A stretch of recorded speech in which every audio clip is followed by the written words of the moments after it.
Сайн байцгаана уу? Өнөөдөр би та бүхэнд санамсаргүй хувьсгчийн тухай ярьж өгье.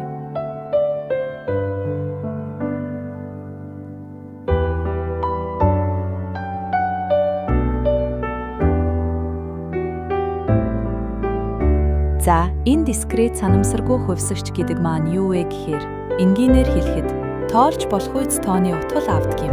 Тийм үү?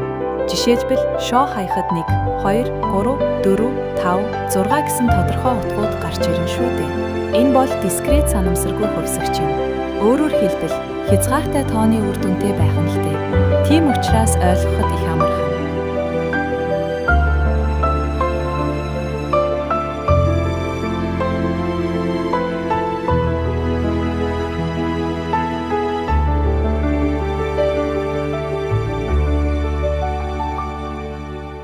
P, y equals c байгаа y-ийн квадрат гэсэн томьёо өгөгдсөн байна. Y-ийн нэр 1, 2, 3, 4 утгуудыг авна. Дискрет санамсаргүй хувьсгч учраас бүх утгын харгалзах магадлалуудын нийлбэр нэгтэй тэнцүү байх ёстой. Тэгэхээр P, y = нэр equal P, y = 1 equal P, y = 2 equal P, y = 3 equal P, y = 4 equal 1.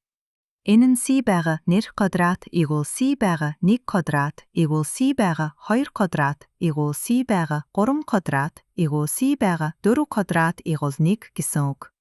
Ингээд нэр c байгаа 1c байгаа 4c байгаа 9c байгаа 16c equal 1 буюу 30c equal 1 болж байна.